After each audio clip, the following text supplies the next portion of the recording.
Today on a special rambling about cars, Chevrolet Colorado, Ford F-150 Raptor R, they're four-wheel drive, but we're also going to talk some two-wheeled vehicles with a very special guest. Yes, it's the four-wheel drive and motorcycle episode. So without further ado, it's podcast time. I'm Christopher Smith. As always, across the way, Mr. Chris Bruce. How you doing, man? And tell us about our special guest. This could get dangerous. I'm just going to tell people right now, this could get really dangerous, the three of us. I'm doing okay. Yeah, looking forward to this episode. We're going to start the show off with some truck talk, specifically the new Chevrolet Colorado, which hasn't technically debuted as we are recording the show, but it will when it comes out, and the Ford F-150 Raptor R. But our special guest this week is Jason Marker. He is the editor-in-chief over at Ride Apart, which is our network's motorcycle-focused site. If any of you like vehicles with two wheels, or in the case what he's going to be talking about, three wheels, definitely head over there. They do fantastic work. But Jason, I will let you introduce yourself. Hi, I'm Jason. I live in Detroit, and I like motorcycles. How many motorcycles do you have right now, Jason? Currently, I have 11. That's it? I have, let me see. That's it? Is that right? No, I have 11. I have 4 parts bikes. I have, that live outside. I have 3 runners and 5. Which are? Tell our listeners. A 1972 Honda CB 500 in Flake Sunrise Orange, a 1980 Yamaha XS850 that was originally in Macho Maroon, and that was my very first bike. I've had that bike for more than 20 years. Nice. Wow. And my 2022 Ural Gear Up that I just bought a month ago. And then I have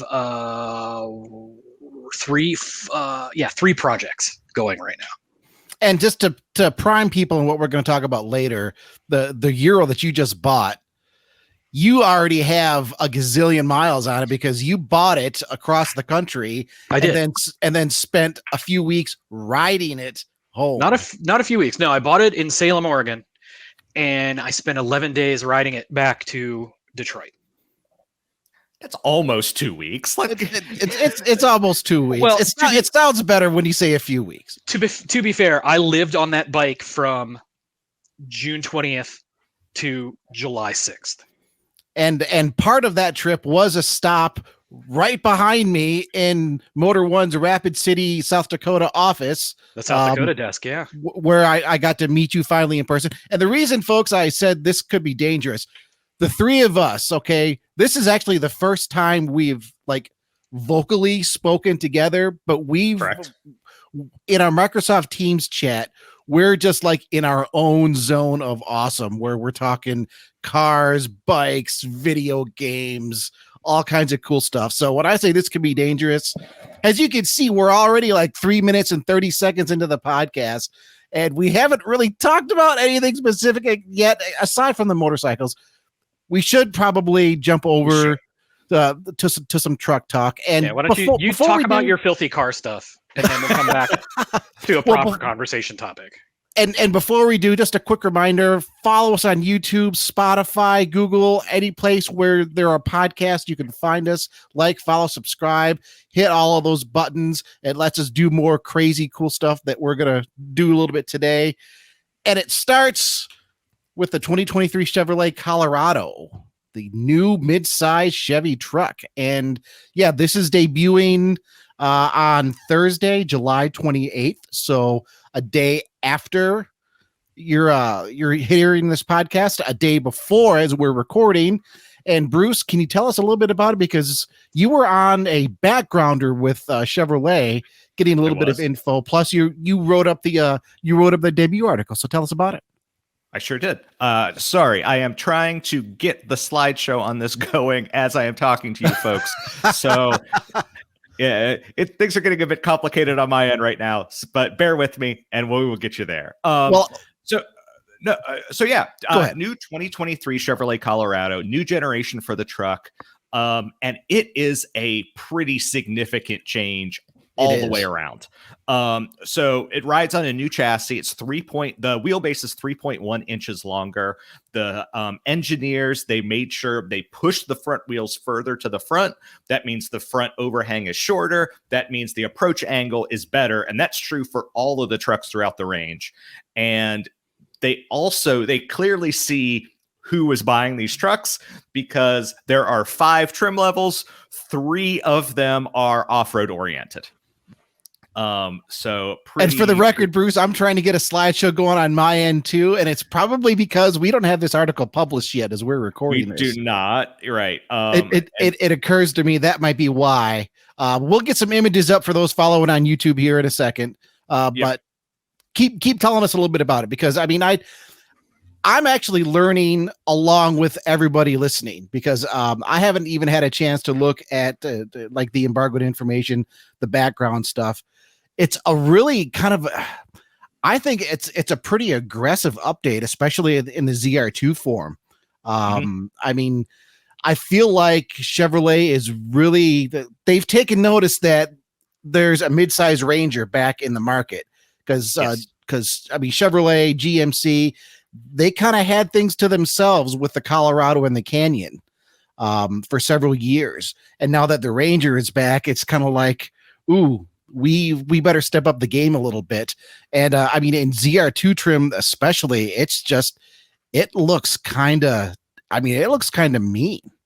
Right? So let's go through the trim levels while we're talking about that. So you've got 5 trim levels at launch. You've got work truck, or WT is how they shorten it. But it is what it says on the tin. It is kind of the very basic version for people who are going to use this thing for work. That's fine. There's the LT, which is kind of the bread and butter version for regular consumers. There's the Z71, which is kind of a mildly off-road version.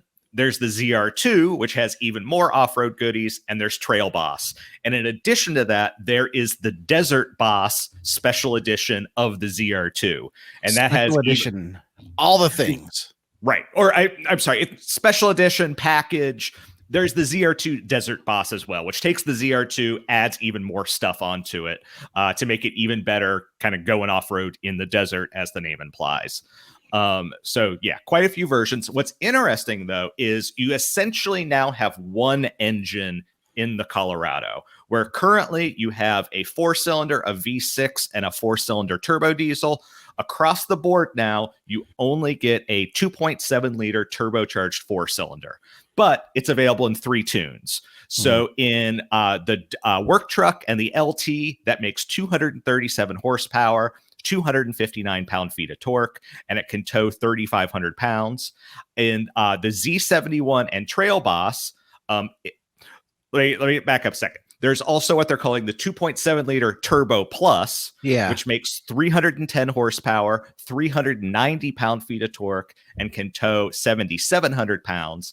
That comes standard in the Z71 and the Trail Boss, but is an optional upgrade on the work truck and the LT. So you can get all that. And then finally, there's the Turbo High Output, which is another step up from the Plus. Same horsepower rating of 310 horsepower, but torque grows to 430 pound-feet. So a little bit more torque, yeah. Yeah, well, good bit. What is that? 40 pound-feet of torque that's a good chunk. And that is only available on the ZR2. So one engine, 3 outputs. Props to Chevrolet for trying to simplify the line. I mean, I'm sure it's going to save them some cost. It's curious. I mean, has especially just recently with GM's aggressive talk about electrification. There's no mention of any sort of hybrid or anything. It's like the only thing you're going to get is a 2.7 liter turbo, and I'm assuming there are no fuel mileage estimates yet for this engine. No pricing, no fuel economy. The other thing is now there's a single body style, which is the crew cab, and I guess what you would call the standard bed length. Whereas currently on the Colorado, you have 2 bed lengths, and you can also get an extended cab long bed. Now one form, at least for 2023. Then during the backgrounder, they didn't really make it sound like other versions were coming. So yeah, there's a lot of simplification if you think about it that way, that you get one body style and you've got one engine and 3 power levels, rather than currently, you've got 2 cab styles, 2 bed lengths, and 3 engines. So yeah, they're kind of simplifying things down there. But it really seems like they invested the money where it made sense to. I'm going to throw up a picture of the interior. So all models from work truck to the top of the line, you get, let me double check. I think it's 11.3 inches is the size of the infotainment. Let me double. Yeah, 11.3 inches diagonal infotainment screen and an 8-inch diagonal digital instrument cluster. And that's, like I said, on everything. So high tech in there. Yeah, it just seems kind of cool. I'm not a truck guy. You and I've had this conversation before. I would rather have an SUV or a crossover or whatever. Trucks don't really fit my use case, but this seems like a pretty good truck. And Jason, I know you said you're not a new car guy, but I will let you know they did add to the bed. There is now scalloped out sections that they say can be for a motorcycle or bicycle tire to put it in the bed. Is it still a 6.5 foot bed? Buddy, I don't know. I believe it is. Yes. Because any truck that's not a standard cab long bed is worthless to me.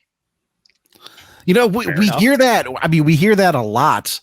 There are a lot of people that would like to see at least some form of, I guess, what you would call the more traditional truck, single cab with a longer bed, because I mean, that's sort of the purpose of the truck, is having that cargo space. Yeah, I mean, I've hauled bikes in like 2nd gen Rangers with the tailgate down, and I hate it.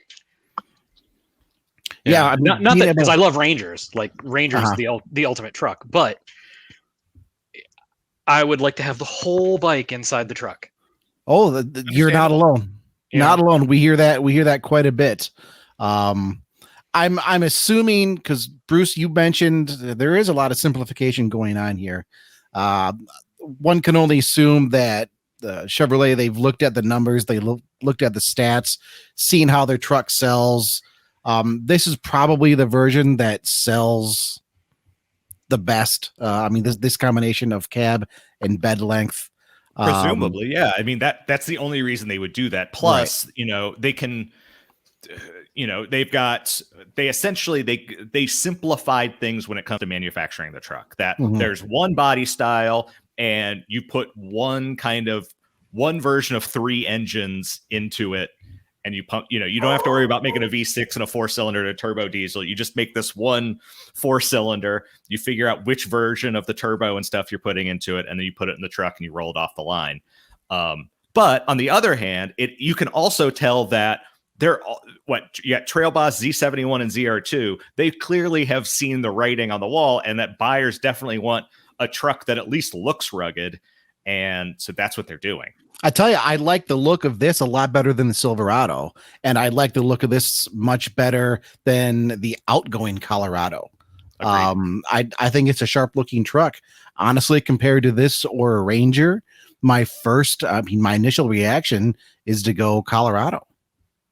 Yeah, I mean, we won't know until we drive it and stuff like that. But at least in terms of, it's a nice looking truck. I do, real quick before we move on. Yep. I want to mention kind of, the range topper, or at least the range topper in terms of going off road. So the ZR2, it comes with a factory 3-inch suspension lift and Multimatic dual spool valve dampers, which is quite nice. Everyone kind of loves that suspension. It also has the flow tie badge, which, we've seen from previous Chevy products. It has different bumpers to improve the approach and departure angle. It's got a skid plate to protect the radiator and the oil pan. Rides on 17-inch wheels with 33-inch tires. And then if you go to the ZR2's Desert Boss package, you also get 17-inch wheels that are beadlock capable, brush bar, a style bar on the bed, a roof-mounted life bar, underbody camera, and some special decals. So the ZR2 is kind of, if you're going off-road, the ZR2 is the one to pick. No, I got to give Chevrolet some credit here. I think it's a pretty good looking truck. be interesting to see how people stack it up against the Ranger. And I gotta wonder if Ram is sitting over in the corner thinking, damn it. you know, they had the Dakota by themselves for so long in this segment, and it's like, I don't know, it's time. You know? But we haven't heard anything really. Like, we've heard some like very scanty rumors, but I don't know. But I was going to say real quick, I think it's interesting. Oh, damn it. I just lost my train of thought. Let me look at what I was just looking at.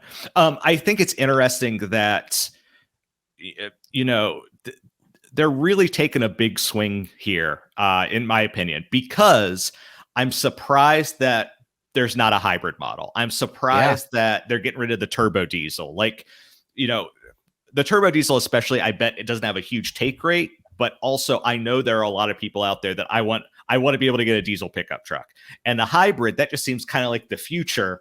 I'm surprised that they're not like, we'll do a 2.7 liter turbo hybrid or something like that. So it's interesting that they're kind of just sticking with that one engine. Well, and with, you make a good point, by the way, because I was thinking that as well. Just one engine, no sort of electrification, while GM is talking about how they're going to become the world's top selling automaker for EVs. With one body style here, with one engine option, maybe they're setting us up for a Colorado EV in maybe 2 or 3 years. Right. Yeah, they were very clear that this is the 2023 truck. That, as always in kind of these backgrounders and things, they do not talk about future product, but also they didn't really even hint at it. Like, people ask questions, especially about hybrid, and they didn't really even because sometimes, Smith, you've done these things, and they'll be like, well, maybe it could happen. We'll see what happens. Like, they were sticking to their guns that this was the truck. So we'll see, but it doesn't seem like it's happening anytime soon, unless Chevy had a really good poker face. Yeah. Okay. Well, let's because we've got to get to Jason. We've got to talk about his bikes. We got to talk about the epic road trip. One quick segue into trucks before we do. And Jason, you were talking about Ranger. How do you feel about F-150 Raptor? It's not my bag. It's just not my bag. What if we plug in an F-150 Raptor with a supercharged V8 engine from the Shelby GT500 Mustang, making 700 horsepower? I am not the target market for that truck. No, hey, I'm kind of with you on that. I think Jason. This could get a little awkward, because I think all three of us are like, I mean, none of us are really that into trucks. I mean, I am, but I am not into any truck that's been made in the last 20 years. Well, nothing wrong with that. And that's just because I'm that person.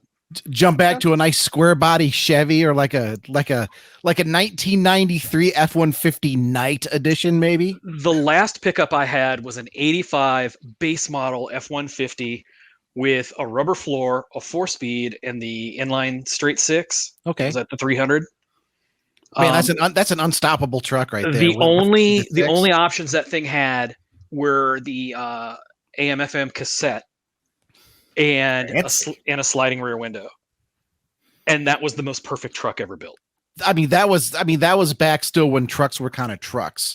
I had an 89 F-250 diesel super cab long box. And I mean, that was the 8-foot bed with the super cab, with the diesel. For some weird reason, I really kind of missed that truck. But we really should talk about. You talk about the Raptor. Sorry, my bad. Really should talk about the new. No. This is why I said it's dangerous, because we're all kind of on like this weird same page. The brand new 2023 Ford F-150 Raptor R has debuted. Technically, we should have covered it last week when we were talking about so many debuts, but we had so many debuts, and this one, we just didn't have a chance to get to this. But how can you not talk about a 700 horsepower F-150 Raptor R? That's what we're looking at here. We pretty much knew it was going to have the Shelby GT500's supercharged V8 engine. And of course, Ford told us way back when the regular Raptor first debuted in this generation, hey, yeah, we're going to have a V8 version. It's going to come soon. That day has finally arrived. And yes, the stats are 700 horsepower, 640 pound-feet of torque. Now, you might be thinking, well, wait a minute. The supercharged 5.2-liter V8 in the Shelby GT500 makes 760 horsepower. Why did they knock this down to 700? And I know some of you, and by some, probably everybody, you're also thinking, well, the Ram TRX makes 702. So technically, that's still the king of the muscle trucks. I imagine that will be the bane of Ford's F-150 Raptor R experience for quite some time because, yes, the new Raptor R, 700 horsepower, it still doesn't make more power than the TRX. But we're talking 2 horsepower, 702 versus 700. It's a moot point. This thing is still going to be fast. And Ford made a big deal to say that it's also quite a bit lighter. It is significantly lighter than the TRX. But I want to talk about that engine really quick.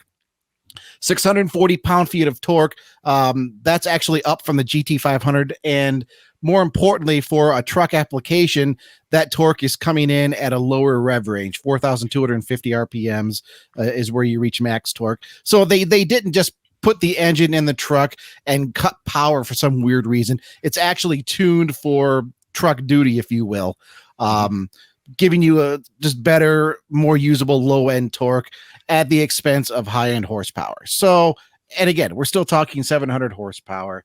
Smith, can I ask you to put your former marketing hat on for a second for me? I got a question for you. Okay. Is there an argument, even if it had resulted in a truck that didn't perform quite as well, is there an argument that Ford should have tuned this thing for, let's call it 704 horsepower? Okay, maybe torque has to drop, so it's making 630 instead of 625 in the GT500. Just for the bragging rights? Is there an argument that you don't create maybe as good of a product, but you get that marketing win? Well, I think the better question there is, I don't even think it would be a question of worse performance. I guess the easy answer is yes. I'm very, very surprised Ford didn't find a way, because the difference is so small. It's 2 horsepower. Yeah, to just get a little bit more out of it. I mean, realistically, if you run this thing, it could make a little bit more than that, depending on the weather conditions. It could make a little bit less than that. And look, we also know that automakers in general, this isn't just related to Ford or Detroit automaker. Automakers in general love bragging rights. They love to be able to say this vehicle has best in class, segment leading, best in class.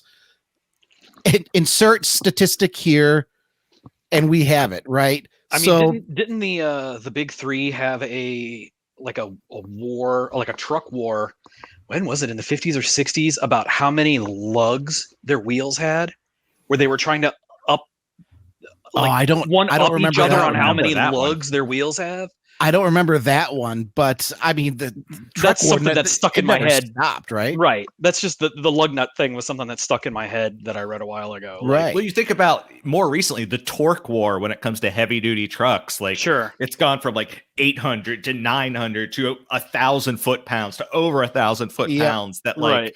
Or the towing war, like we can tow this much or this much. And in some cases, I forget which one it was, but essentially you would need a CDL in order to actually be able to tow that much. But no one cared because it could tow that much. Yeah, it's the number. We see that all the time. And that's why this figure was kind of a shock.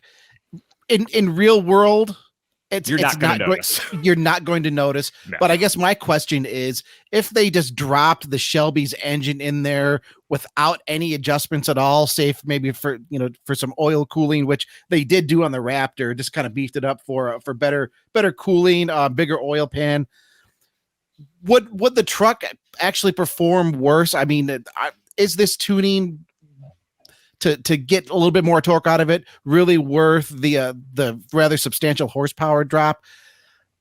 From a marketing standpoint, I mean, my answer is yes. If I was on the marketing team, I would just be absolutely pulling my hair out. It's like, come on, we had 2 years to beat the Ram TRX, and we're going to miss it by 2 horsepower, right? Put a cold air kit on it and get us to 705 or something, right? Right. So that's my answer to the question there. But in real world, it's going to be a moot point. Both of these are going to be just supremely ridiculously quick vehicles. Ford actually hasn't released specific data yet for like 0 to 60 quarter mile times. We know the Ram TRX does 0 to 60 in 4.5 seconds, quarter mile in 12.9 at 118. I suspect that the Raptor R is going to be right there, if not even a little bit better, because like we said, it is a fair amount lighter, specifically 5,950 pounds for the Raptor R, which, I mean, it's still heavy, but a TRX checks in at like just under 6,500. So there is a bit of a weight difference there, right? Yeah, it ends up being a difference of about 400 pounds, which is that's a chunk of weight. So you'll notice that. So I mean, performance is going to be between these trucks is going to be pretty darn close. But aside from the engine, the Raptor R really isn't any different than the standard Raptor. The only suspension change you'll find on the front, the spring rates are a little bit stiffer to handle the different engine. But underneath the truck, it's still the same. Interior is still the same. You're going to have some small trim updates. On the outside, you have R badging, that power bulge hood on the Raptor R. Little bit bigger than the standard Raptor. One big difference, though, is the price. We do know that. It's a pretty penny. And sit down, because the Raptor R starts at $109,415. Now, in this economy? In any economy, Jason, $109,415 is the starting price. Now, to just give that a little bit of context, the Raptor R does come standard with just about every option box checked you could get on the regular Raptor. So, I mean, it's riding on the 37-inch tires. It's got all the gear inside. And, of course, it has the big engine under the hood. If you were to option up a comparable Ram TRX, that's going to set you back about probably $104,000-105,000. But maybe this is my old man moment, but 6 figures for any truck, Raptor, whatever it is. When you're paying 6 figures for a pickup truck, my immediate action is, wait, why? What are you thinking? I mean, the market has shown there's a segment for expensive, muscular totally trucks. Right. Man, you know how many sweet motorcycles I could get for $109,000? Any one of them cooler than that truck. You could get a lot of sweet motors. Do you know how many sweet cars I could get? But again, the market has shown there are people that want these aggressive trucks, and right. we don't know how many Raptor R's Ford will make. You can still get the regular F-150 Raptor, and that's still a really popular seller.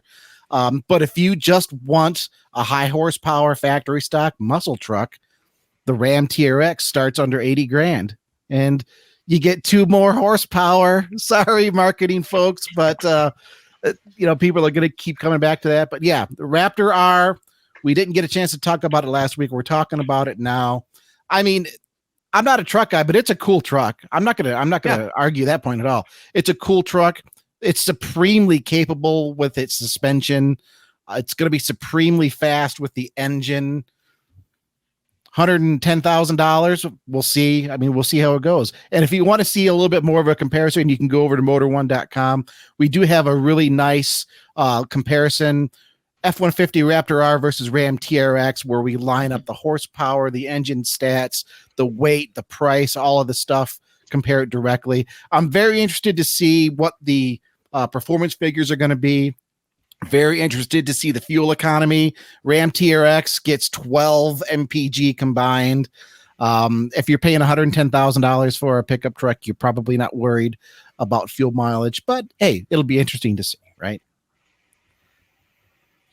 Yeah. I don't know. This is just purely on me. It's hard for me to get excited about the muscle trucks. Like I don't quite get it. Like I understand why they exist. They clearly sell. If you want to buy one, go for it. It's just not something that gets my heart pumping. I can get excited about it, but not at 110 grand. I mean, this is stuff. I mean, you go back to the original muscle car era, and when I mean by original, I mean I'm talking like the late 60s, early 70s. The appeal there was these cars were attainable to people. Mm-hmm. I know we live in 2022 and prices on everything are high, but still, this $100,000 vehicle is not attainable to a good portion of the car buying public, and you know it kind of stinks. There are a lot of cool things out there that people can get, and you know, it's just it's on another level. It's on another level. So, well, I mean, time will tell. We'll see how these sell. We'll see how long. You know, we'll see how long the craze lasts. But we've spent too long on trucks now. We need to jump over to Mr. Jason Marker. Yes, because Jason, thank you for your patience as we're going through all of this truck stuff. Don't worry about it. You, with your motorcycle knowledge, with your experience, I mean, I'm not even sure where we want to begin. And we already said rideapart.com. You're the editor-in-chief of Ride Apart. Mm-hmm. You definitely want to go over and check out Ride Apart's content.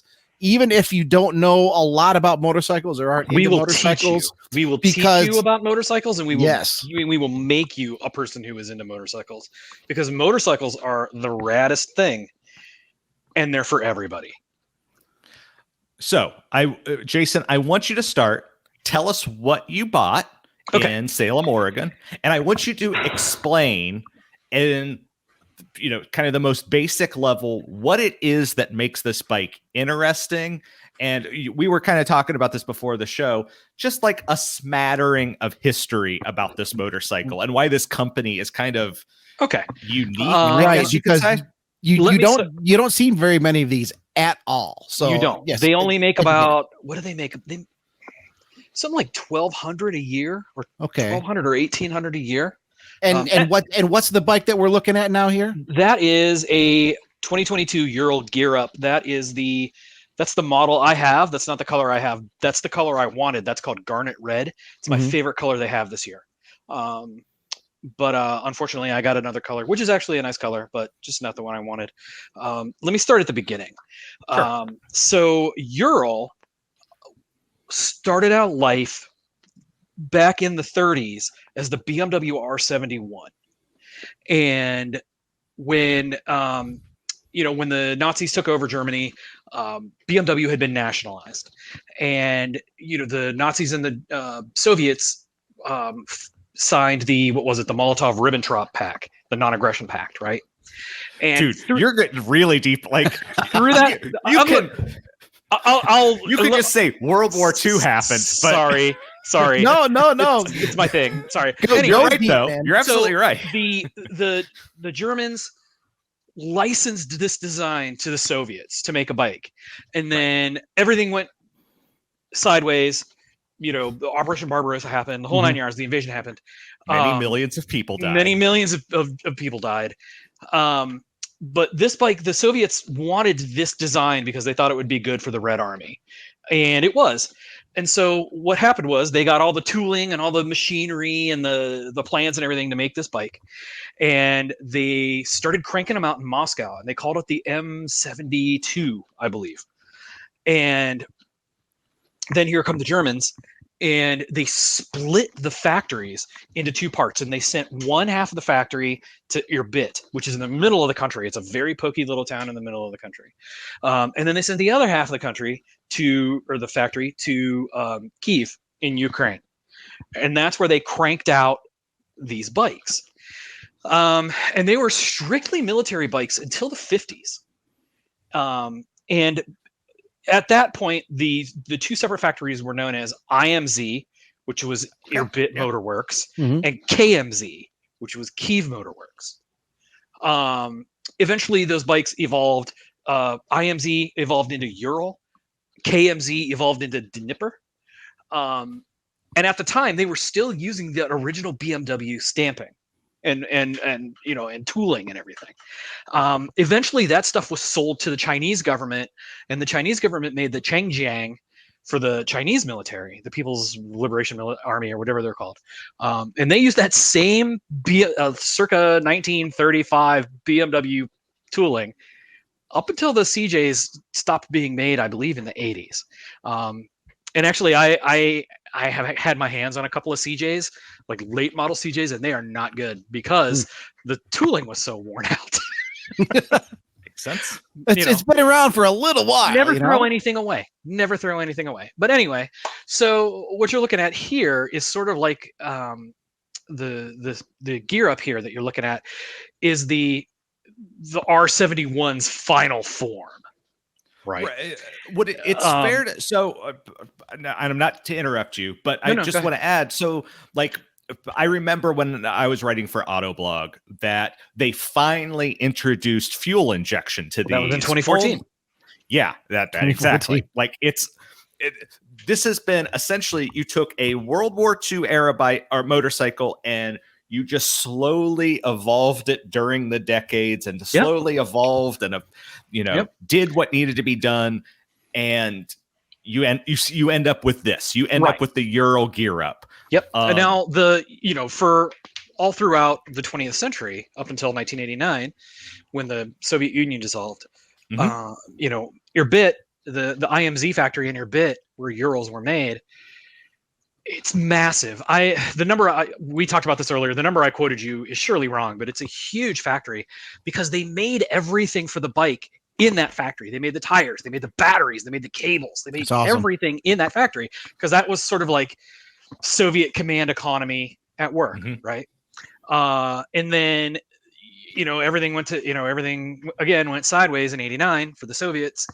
And there was that decade of chaos, right? That like the 90s was just a disaster. And, everything was stripped bare. If you ever get a chance, read the book Outlaws Incorporated. It's about Wildcat cargo flyers who fly Soviet IL-76 and IL-72 like military cargo planes. A lot of them were just cargo plane crews who left the Soviet Air Force in the 90s with their plane and went into smuggling.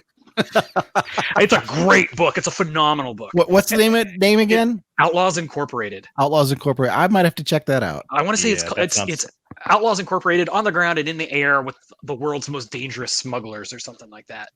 But it's really good. It's really good. I've read it like 3 or 4 times and I always cry at the end. But anyway, so the 90s was a very tumultuous and weird time, and they were still cranking out Urals, and they weren't very good. And in the late 90s, they wanted to modernize, and they brought in a consulting firm led by this, or not led by, but one of the consultants was a dude named Ilya Kate, and they wanted to modernize. The factory wanted to modernize, and things happen. When this happened, that happened, this happened, that happened. And Ilya and his partners in the consulting firm actually bought the factory. And then again, eventually Ilya became the sole owner, and that was in 2000. And he has worked his behind off to make improvements on these bikes every year. And so he and his wife Madina. So like, Ural is straight up a mom and pop organization, right? I know mom and pop. Like they've I've gone to lunch with them, right? Like they picked me up from the airport one time, right? Like, and so like that's cool. Yeah, it's a very small company. It's their headquarters is in Seattle. It's Ilya and Medina and their kids live in Seattle, and then like there's 20 people, 25 people, maybe 30 at the headquarters, and then 125 people at the factory in Irbit.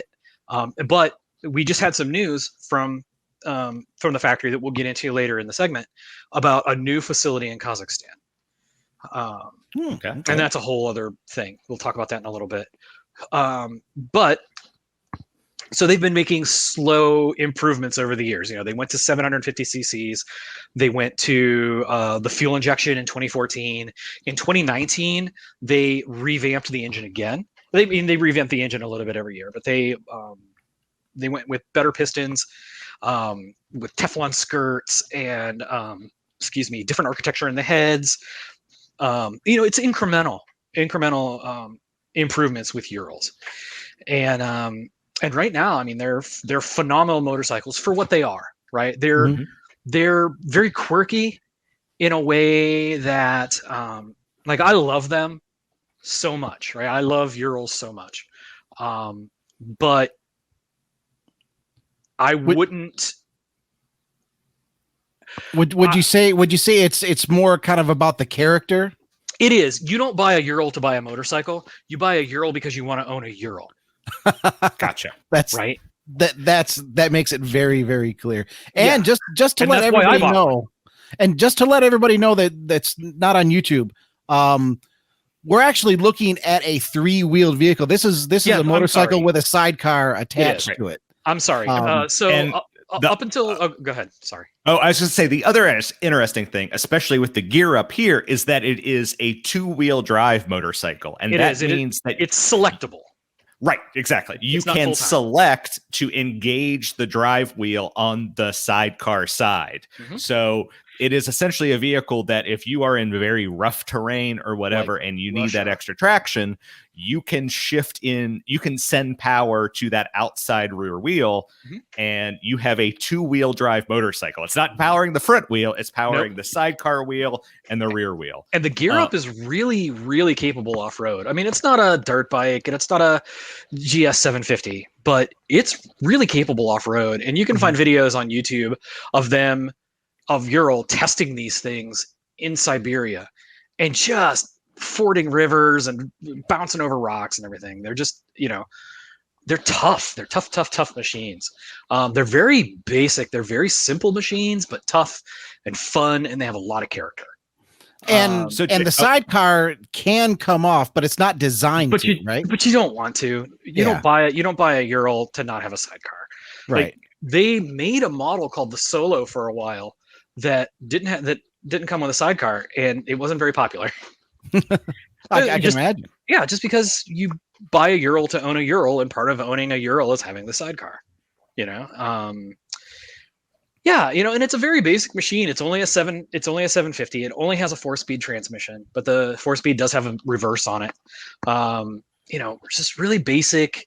No ride modes, no nannies, no ABS. The brakes are by Brembo, so they're very good brakes, but it's very simple, very agricultural, very tough, and I've been obsessed with them for years, and I've been riding Urals probably since 2018, when I started reviewing them. And then this one, my OD green one, is the first one I've owned myself, and that's actually, in 20-some years of riding, it's my very first new motorcycle. Nice. And you bought this. What? Tell us when you got it, and then tell us about your adventure taking it back to Michigan. Okay, great. I think it's time to let's transition into your adventure, your purchase. No. It's history is fascinating, but I think people want to know what you did with it, and I think that's just super cool. So in March, I believe, I had sold a couple of my fleet of bikes. I sold a couple of old Yamahas that I had restored, and I had a few grand burning a hole in my pocket, and I've been wanting to buy a Ural for a few years, and my wife and I had been talking about it, and I was kicking around, and I found one used on Cycle Trader in Bend, Oregon, at a power sports dealer, not a Ural dealer. And it was a 2019, so it was in my year range because I had the new engine. It was in my price range, and we were going to be in Oregon anyway for, some personal stuff. It was my wife and I's 20th anniversary, so we were going to celebrate our anniversary out there. Congratulations! Oh, thanks. Thanks. And the kids have friends out there, and Megan, my wife, had a work conference out there in Portland. So I'm like, oh man, how rad would this be? I'll buy this bike. So I go to my wife's office and I'm like, baby, I have the dumbest idea I have ever had in my entire life. Would you like to hear it? And she thought for a second. She said, yes, I would like to hear it, because she has put up with a lot of crap from me we've been together since 96. So in that long, she's put up with a lot of crap from me. So I told her, I'm like, I want to buy this Ural and I want to ride it back cross country. And she's like, that's ridiculous. Let's do it. That's awesome. Yes. So, I got everything squared away, and then that deal fell through for some weird, some weird sort of Oregon law reasons. But I don't want to get. It's not worth getting into. It's just very weird. So I got a hold of Ural, and I'm like, hey, who's your preferred dealer in Oregon? Who I still want to buy a bike. Who should I buy it from? So they pointed me at Raceway Ural in Salem, which was actually closer and more accessible a place than Bend for where we were going to be. So I called up there, and the bike you're looking at is the bike I bought. And Robbie, who's the guy that owns Raceway, he's like, yes, I have this bike available. That's all I got, and I'll cut you a good deal on it. And he did. And I bought it. And then I had to wait like a month and a half before we flew to Portland, and it was killing me. So I spent that whole time, buying supplies for the trip, getting, setting up tests, so I had a lot of gear to review, rain gear and a helmet and a comm system for my helmet and luggage and stuff like that, even my earplugs. So the day came, we flew out. I went and I picked it up on June 20th. And like I said, from June 20th to July 6th, I lived out of that motorcycle. The first week, though, my wife and I toured around Oregon and celebrated our anniversary, right? We love road trips, but it had been a long time since we've been on a road trip. We have 2 little girls. They're 12 and 9. They take a lot of work, right? So we don't really travel like long distance road trips as much as we used to. So it was really cool. She bundled into the sidecar, and she rides too. She hasn't ridden in a while, but she has a cycle endorsement and is a rider herself. Cool. And she you toured around like a week before your trip on the bike. So we did a little over 500 miles in 3 days, I think. We went out to the Oregon coast. We camped. We went north up the coast. We stayed in this really cool hotel in a town called Depot Bay, which is the whale watching capital of America. Saw some whales. It was very cool. And then we returned to Portland. Then I left on Friday the 24th, and I rode north from Portland to Seattle, where I saw some friends, some old bandmates of mine. And then I had a rest. I spent 2 days there, and then I headed east on the 26th. From Oregon all the way eventually to, or from Washington eventually all the way. Yeah, that's Mount St. Helens there, by the way. Yeah, we're looking at what we're looking at now. And again, Motor One Podcast on YouTube. You can go see what we're talking about here. There's the Ural with Mount St. Helens in the background. Fortunately, did not erupt this time. No, it was very cool. We'll get to the picture of after I had done. There it is. Go there. See it? Click that. Is that one you want? No, the one below it. Gotcha. That's me testing the 4-wheel drive in the snow. Oh, nice. Or the 2-wheel drive. Riding the bike through the snow. Dude, I ended up by accident because I just put Portland to Seattle, no highways in my nav. And I ended up in the Mount St. Helens National Volcanic Monument and basically rode up and down the mountain beside Mount St. Helens. And I got to the top of the mountain, and there were snowdrifts taller than me.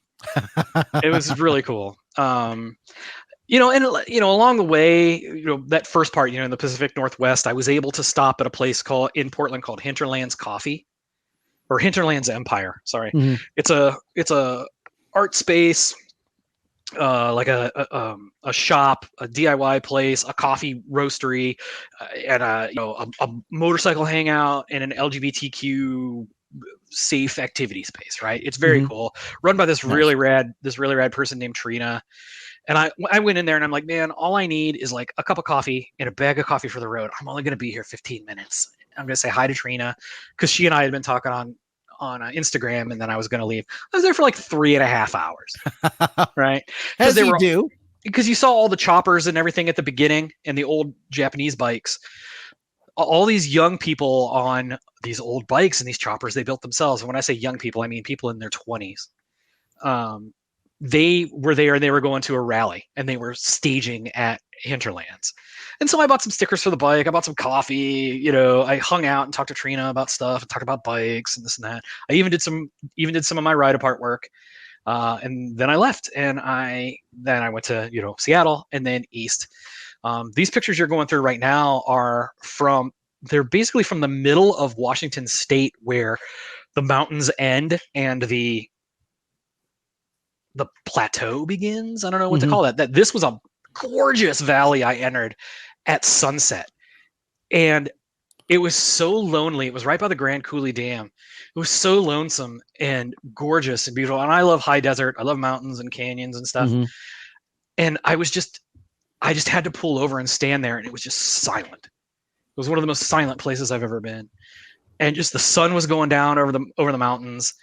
And just this amazing experience. It was just my kind of thing. And that's probably the best picture I took the entire trip. Or at least it's my favorite. I mean, it's a good shot. And I've been on some trips like that out here in South Dakota in the Mustang. And I think I know what you're talking about. There are certain places where it's just like, one of my favorite is actually as you're crossing from South Dakota into Montana. There's actually a little, I think it's Highway 212, which is. I was on Highway 212. I know exactly what you're talking about. Okay. Yeah. I mean, it's just like a flat, empty stretch of road, kind of going through just the high prairie right there. You're north of the Black Hills. So you're out of the hills. And it's just kind of a very desolate stretch.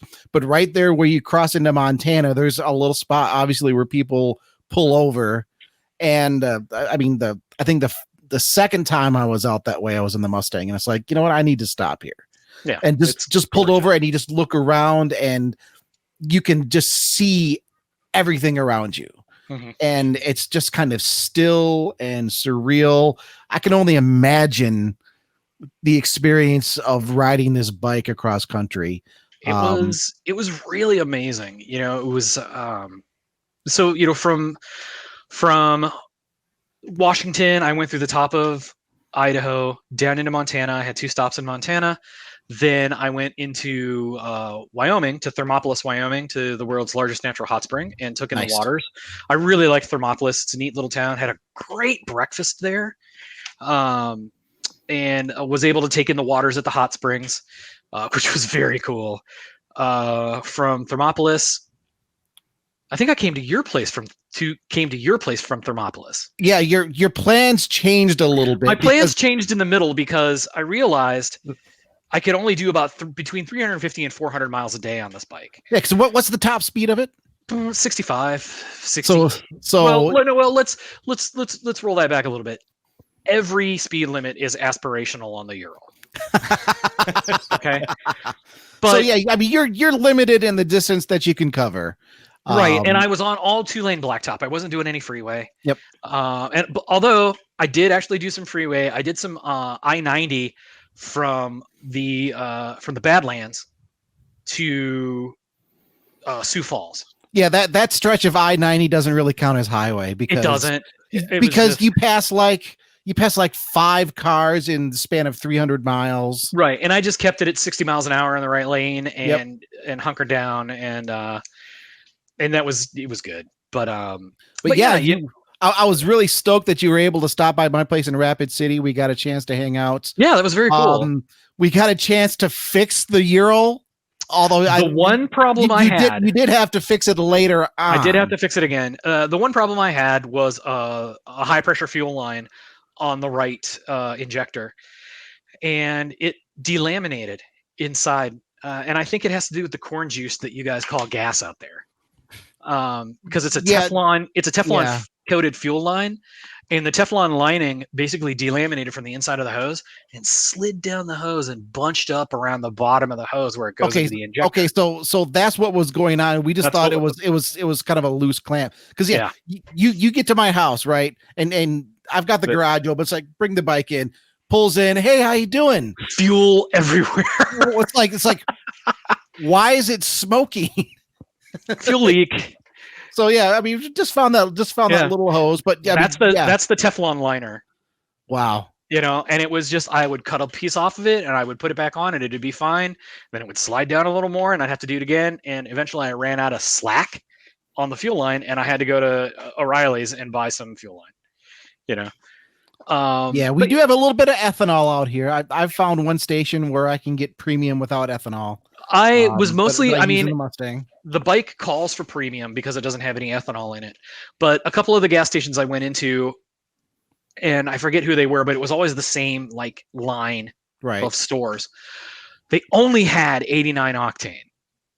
Whoa. They didn't have any 93 or 91, and it was all 15% corn, and I'm pretty sure that's what happened there.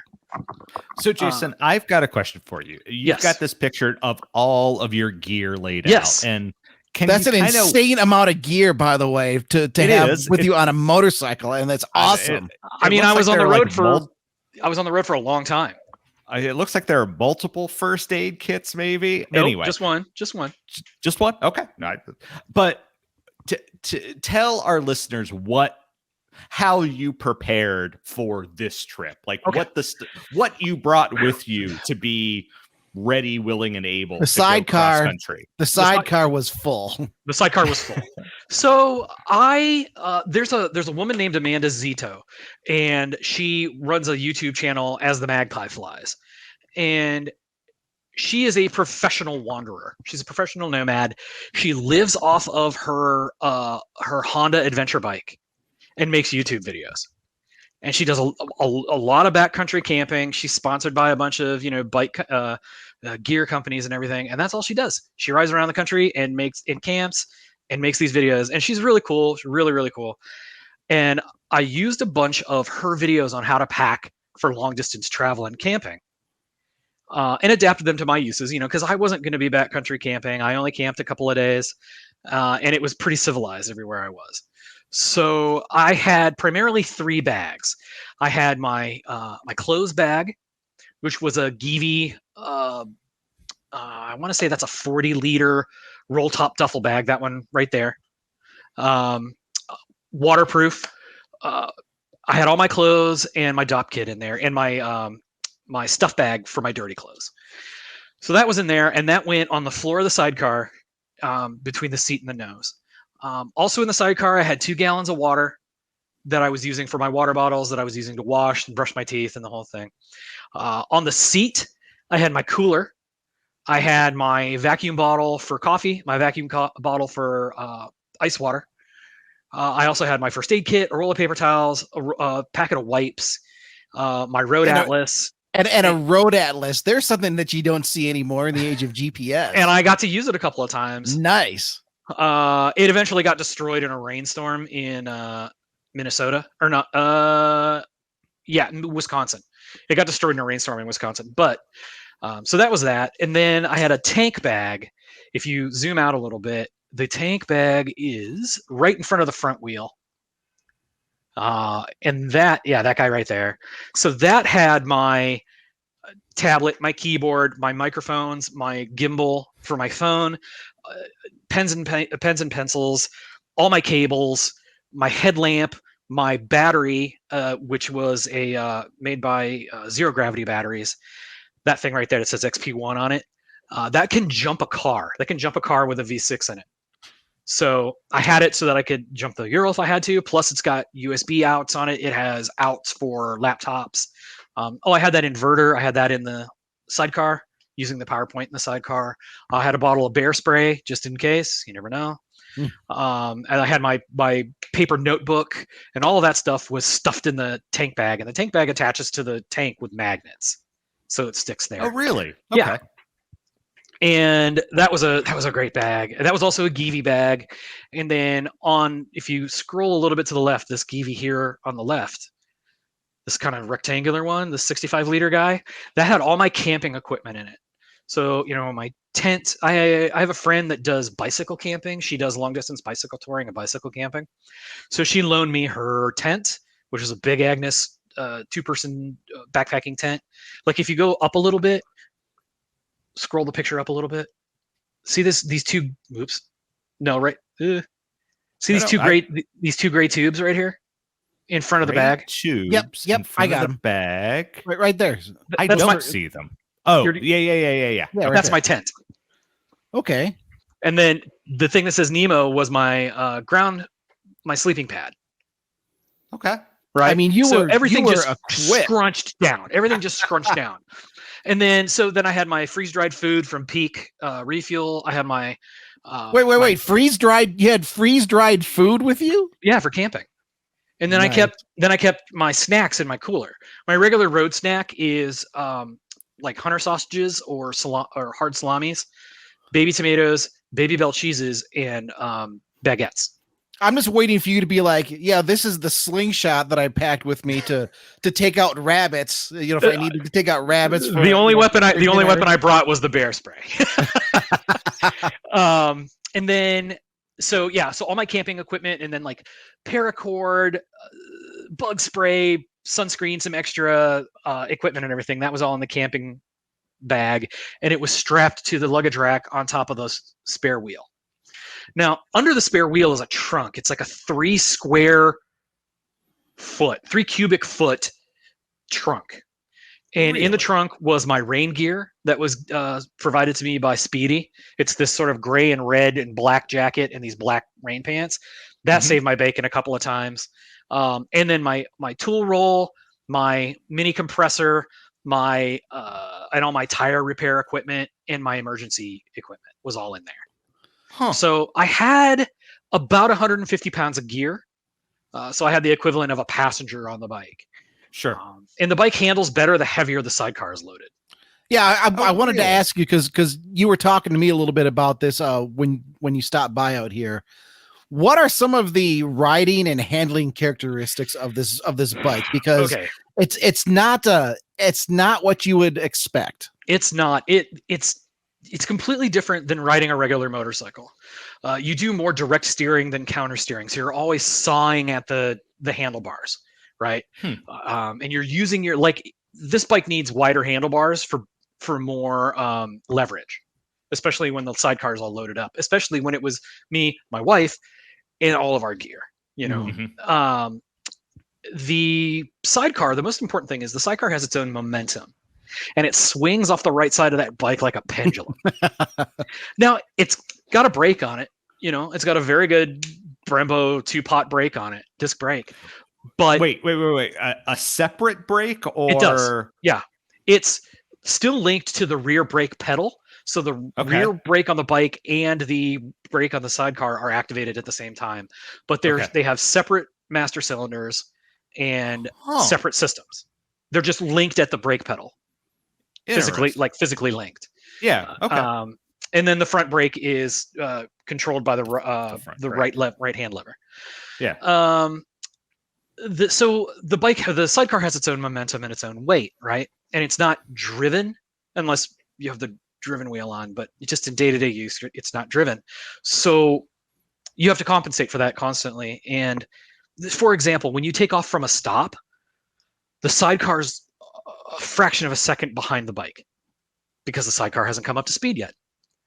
So the bike wants to yaw to the right when that happens. And then under heavy braking or even regular braking, and you have to compensate for this, the sidecar is still moving. And it's moving at a little bit faster speed than the bike is, and it wants to swing around to the right. So the bike yaws to the left. I'm sorry, it wants to swing around to the left, so the bike yaws to the left under heavy braking. And that's more pronounced that's actually, weirdly enough, it's more pronounced when the sidecar is lighter. Just for the record, I love this sort of thing. I mean, this is what gives what might otherwise just be plain old machinery like personality. This bike's got a lot of personality and distinctiveness. You don't just get on it and go. Right. I mean, And- it has quirks. It has ways in which it acts and responds, and it's like you don't just get on it and go. I mean, you have to get to know it. You have to develop a relationship with it. Mm-hmm. And I did so my total was 3,800 miles on this trip. Wow. And Wow. after South Dakota, I went up into Minnesota and I stayed the weekend right before the July 4th. I spent the first weekend of July with my old buddy Sam, and Sam was actually my editor in a former life when I wrote pen and paper role-playing games. He was my editor for Star Wars and for Warhammer 40K and Sweet. for Legend of the Five Rings. That's another you can't podcast we mention got to that. do right there. Yeah, that's another show. Yeah, I'm not going to get into that, but Sam was my editor there. We could lose hours there. So I stayed with him for a couple of days and then headed from there to Madison, Wisconsin to see another old gaming colleague of mine. And then my last night, I was supposed to camp at Warren Dunes State Park in Michigan. Okay. And before that, I had a stop laid out in a town called Hammond, Indiana. And Hammond, Indiana is right at the southern point of Lake Michigan. And it is a smaller, shabbier, more rundown version of Gary, Indiana. Yeah. And that is not a joke. That's rough. I love it, Bruce. I love that you and I were like, this Hammond is kind of a mess. But it's the mention of Gary, Indiana. Gary is not a It's right next town. to Gary. It's right next to Gary. So Hammond, I rode through it in 2018 because I was returning a Harley Davidson to Milwaukee that Harley had loaned me for the summer to review. And I was riding Michigan 12 the whole way to Chicago. And I drove past this taco joint. And it was in an old mid-century hamburger joint with a glass front and the angled roof. Oh, right? Cool. And I couldn't stop because I was running so late. But I'm like, because I love a traditional taco place. And I'm like, all the signs on that place are in Spanish. And it sells birria, it sells goat tacos. And I'm like, I can't stop now, but I'll drop a pin on it. For 4 years, I was craving those tacos and staring at that pin on Google. And that was like the one definite stop I had to make on this trip. So I finally stopped at Liberia Superior, whatever it was. And it was blazing hot, miserably hot outside. They didn't have any inside seating. I got my tacos. Abwe, who ran the place, she didn't have any English. The tacos were as phenomenal as I thought they were going to be. Nice. But it was like 2:00 in the afternoon when I was done with dinner or lunch, and I was only a half an hour away from Warren Dunes. But I was 4 hours away from home. Mm-hmm. So I'm like, oh man, I know I'm tired and I know it's late. I'm 4 hours away from home, what Nav says, but it's probably 6.5 hours. Let's just jump on M12 and see how far I can get. And I did. I got almost all the way home. I got into an area of Michigan called the Irish Hills, which is familiar. It's really beautiful there. Michigan 12 runs through it. It's very hilly. Some really nice riding roads. I actually call it my proving grounds because when I have a bike to review or I have a bike that I've recently restored and recommissioned, put back on the road, I take them out there and I flog them around the roads in the Irish Hills just to really, run the money's worth out of them. It's a very unique part of the state because it is. The topography isn't like anything else in the area, and that's also where you'll find Michigan International Speedway. Mm-hmm. For the racers out there. Yep. It's just very, it's part of the state. It's a natural lake district. It's called the Irish Hills because it was basically settled by a bunch of the Irish diaspora. Mm-hmm. But my wife's family has a little lake house out there on one of the smaller lakes, and that was as far as I could go that night. So I called my mother-in-law and I'm like, hey, can I just crash at the cabin tonight? And they're like, oh yeah, go ahead. Keys, you know where the key is. Just don't tell us where the key is. No, I'm not going to tell you where the key is. But it was like, so I got to crash in the cabin that night and finish my last evening on the road, in style. And then the next morning I had an hour and a half ride back to Detroit and, got home right after lunch and it was nice. It was nice to be home. I missed my wife. I missed my kids. I missed my dog. Oh yeah, for sure. I mean, 2 weeks on the road, and I got to be honest. When I travel, when I do trips, And maybe it's just because I always have someplace I absolutely have to be in a certain time. I mean, I'm the type of, okay, let's get going. I don't necessarily blatantly destroy the speed limit, but I'm either at the speed limit or going a little bit over. Going along 60, 65 miles an hour sounds simultaneously extraordinarily enjoyable and relaxing and frustrating at the same time. I mean, did you? No, I was never frustrated. I mean, Awesome. all I had to do was get home. Really, I wish I had had another week because there were places that I wanted to stop, things I wanted to see. Because when I travel like this, man, all I want to do is I want to read every historical marker I come across. I want to go to every roadside attraction I find. You know, I had to drive by the Corn Palace. I had to drive right by it to get to Sioux Falls. You know, I live out here and I've never even stopped at the Corn Palace. You know how many times I've gone past it? Because because you know when I'm on the trip, it's like, okay, I'm usually going from here and but to Michigan, and my stop point is usually Marinette, Wisconsin, which is right on the border with Michigan. That's like about a 900-mile trip. So it's like, you know what? I'm on the road at 5:36 in the morning, 80 miles an hour, so which is the speed limit in South Dakota. Right. And I've been out here for 7 years. I've never stopped at the Corn Palace. One of these days, maybe. But like, you know, I started my days around 7:00. I would get up, get moving. I would have I would go someplace and find breakfast. Man, I ate so many good breakfasts on this trip. And that's awesome because I enjoy breakfast too. It's the most important meal of the day, and it's my favorite meal of the day. And then I would stop and I would make a video for the day to publish on Ride Apart. You know, hey guys, I'm here, I'm doing this, stay tuned. And then along the way, I would stop and shoot pictures for our social media channels.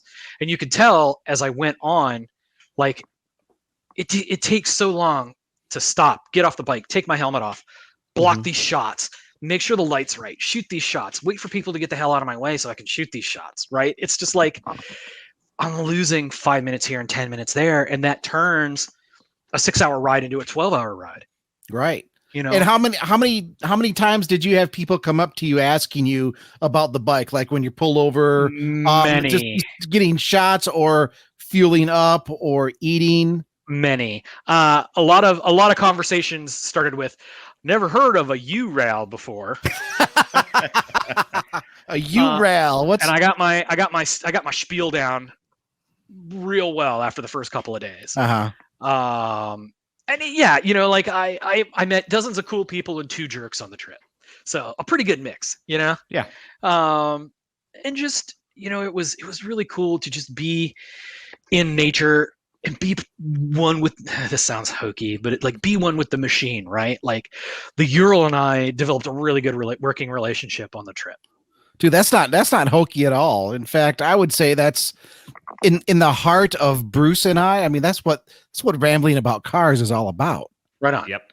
Yeah, and it's just, it's, and then when I got home, it was like 3,800 miles in the saddle, and over that time, I'm like, well, I need to change this about the bike, and I need to change that about the bike, and this is perfect, and this is iffy, and this and that, and then, man, I spiraled. I just went into a real dark place when I got home because I just came down off of the rush, and this past weekend, I was joking with some friends of mine, I microdosed my trip because I went to Vintage Motorcycle Days out in Mid-Ohio Raceway. Oh, you did? Cool. Yeah. And I did 600 miles on the bike this past weekend.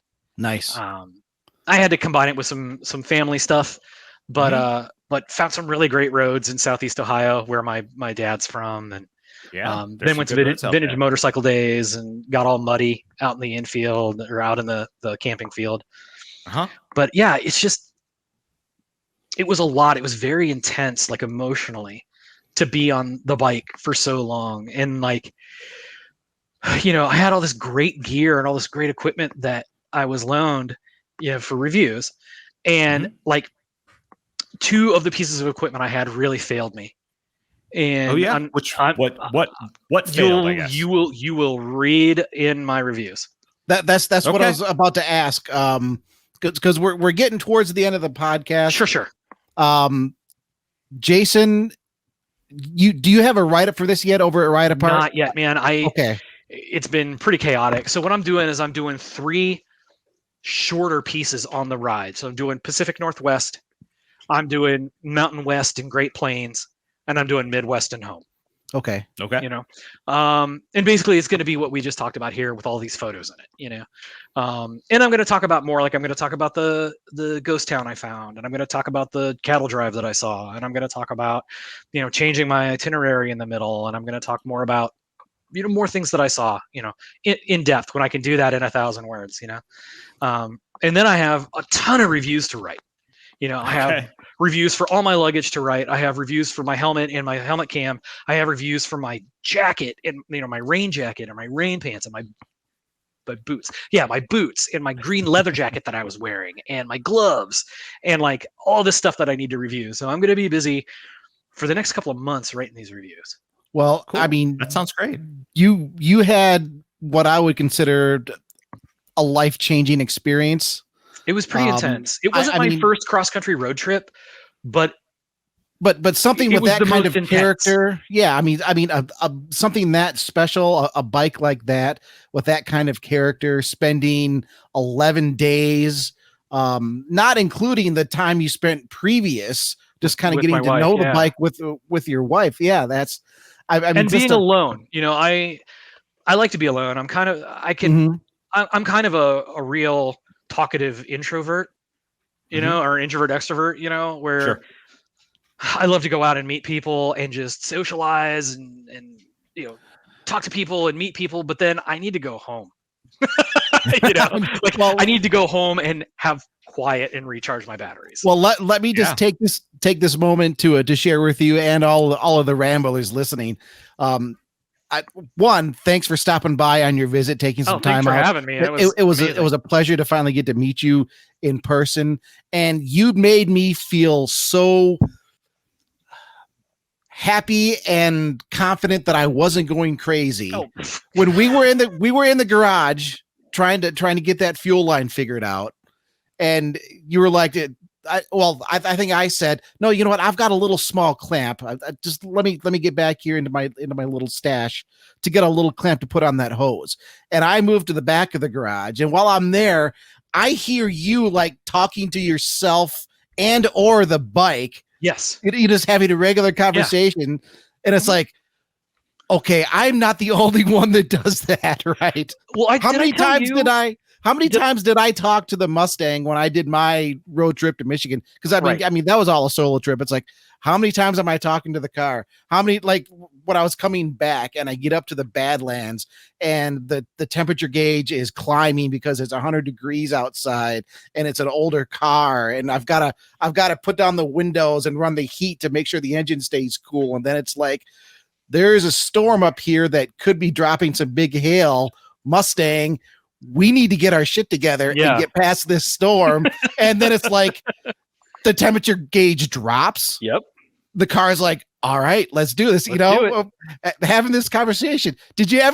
Let me ask, did you have any moments like that on your trip with the bike? This bike and I had so many good conversations on the road.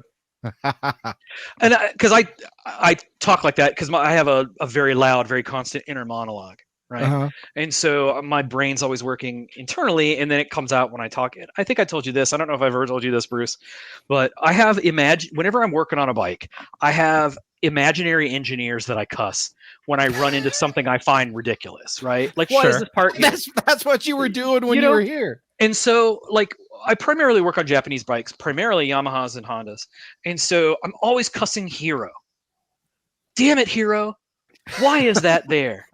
Unless I'm working on Hondas where I cuss the old man himself, you know, where I cuss Soichiro. Damn it, Soichiro. Yeah. You know, when I'm working on German bikes, it's Kurt or maybe Klaus. You know, I've never worked on an Italian bike, but if I did, it would be Mario. You know. So when you work on the Ural, is it going to be Ivan? It's Yuri. Yuri, of course. Yeah. Okay. Yeah. And it's Daryl when I'm working on American bikes. Daryl. Damn it, Daryl. You know. But yeah, so the bike, I got my custom plate for it. It's Yuri G. Yuri Gagarin was the first person in space. Yep. And I'm not a person that believes in heroes. don't believe in hero worship and the great man and everything. Yuri Gagarin is the closest I have to a personal hero. You know, For sure. He was charismatic. He was brave. He was handsome. He had a great smile. He was a cool dude. He was the first human being in space, right? And that's, I mean, that's you want me to do what? Yeah, you know, and like he threw a drink in Khrushchev's face one time and got away with it. Yeah. You know, that's how cool that's how big a hero he was in the Soviet Union. And so, you know, this is Ural Gagarin, and I have my Yuri G plate, and it's also a playful reference to a PJ Harvey song called Yuri G. I don't know that one. Okay. But yeah, you know, you asked me way back at the beginning, you know, why I bought a Ural. It's because we're a one-car family, and now we're a one-car and one Ural family. Because I take, you know, I take my kids to school in this thing. You know, I go. Do you really? I was yeah. going to ask about that. Like, Oh, do yeah, my the kids girls love get it. to ride this? Oh yeah, Katerina, my oldest, she was in band camp when I got home, and her little sister Natalia had a straight up brawl in the backyard, fighting over who was going to get to ride in the sidecar first. And Cool. you know, I took Kat to band camp one morning, and she's telling me as we pull in, she's like, "Okay, now we have to pull up here so everybody can see me."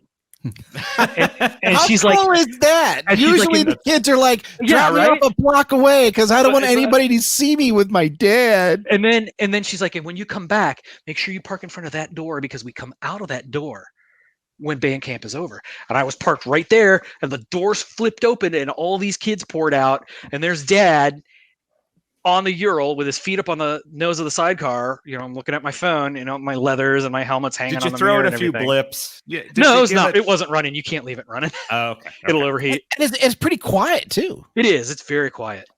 But yeah, it was just, she loved that. She was so smug when she hopped in the sidecar, and like calling her friends, "Come look at my dad's cool bike," and then was like super smug when she hopped in and we tootled away.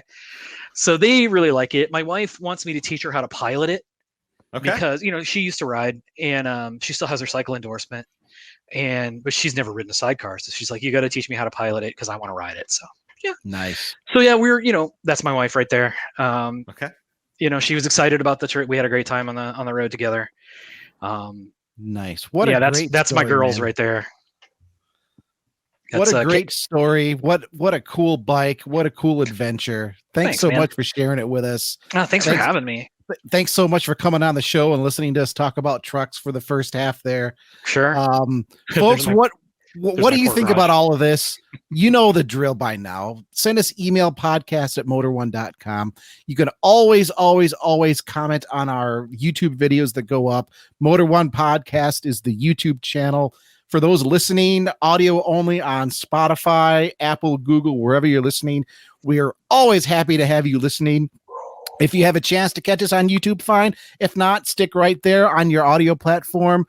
Share the news about rambling about cars. We are growing slowly. We want to continue growing. Jason, you are going to have a 3-part story on your Ural adventure, and hopefully part 1 is going to be up within the next week. Within the next week or so.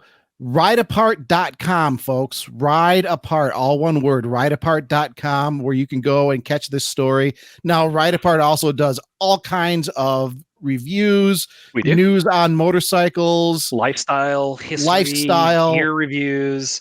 Yep. Cool stuff, drag races. races. Great gear reviews. I love looking at I own a 110cc Honda, so it's not exactly I'm not going cross country. So but you guys do great gear reviews. Thanks. Jason, anything else you want to shout out, man? Socials, any other projects? Not really. Just, you know, everybody come and check out Ride Apart. You know, check out our social channels. We're not the best at social media, but we try. You're pretty good. Don't sell yourself short. Not as good as you guys are. I mean, I forget to do the Instagram posts because, you know, it's just me. And, you know, keep an eye on us, you know, keep an eye out for us doing things.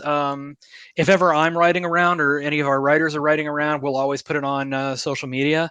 So, you know, you might see us, you might see me out on the Ural. You might see my senior rider, Janicki. You might see her out on an electric bike this year because we're doing electric summer. Sweet. We're right in the middle of our electric summer. Or you might see our senior youths correspondent, Dustin, who lives down in LA. You might see him riding bikes out there in LA and doing our reviews. And yeah, if you happen to be in the Philippines, you might see the Manila desk out there having a good time. So, Sweet. we'll always put on social media when we're out on an adventure. The destination if you're into 2 or 3-wheeled vehicles. Outstanding. Right? Jason, man, it's been a pleasure. Thanks guys. Yeah. Thanks for having me on. I really appreciate it. No, we loved having you on. And for all the Motor One folks out there, I have to apologize. Things have gotten kind of busy with me recently for reasons I'm not going to get into, but I did not respond to any of the comments to last week's podcast. I apologize for that. I will be getting to that. That's on me too. That's on me too. In fact, I was actually checking the comments before we recorded tonight's episode. I'm actually going to be jumping in there to do some responses, and we'll get to those comments next week as well, because we had some really great comments from last week's episode. Yep, I saw them. I just apologize. I did not react to them like I usually do. I apologize for that. But anyway, good afternoon, good evening, or good night. We super appreciate Jason being on. I would love to have him back on some like super slow news week so that Smith and Jason and I could just nerd out about anime and Star Wars and Robotech. No. You know what? I can tie Star Wars into cars, because my specialty for Star Wars, was ships, vehicles, guns and gear. And I used to do things like I did a whole line of vehicles in one book where all of their number designations were Chrysler engine displacements. Well, we're going to have so I had to discuss that. I had the 318 and I had the 440, the whole thing. So. Nice. Well, yeah. So Jason is definitely going to be back, and we are going to be super nerdy, and it's going to be some like episode in January or February where you folks don't care, and it's going to be super fun for us. It'll be epic. Yep. All right. But other than that, so yeah, goodbye to everyone. Jason, thanks for joining us. Smith, as always, thanks, and bye-bye, everybody. We'll see you next time. Goodbye, everybody. Thanks a lot.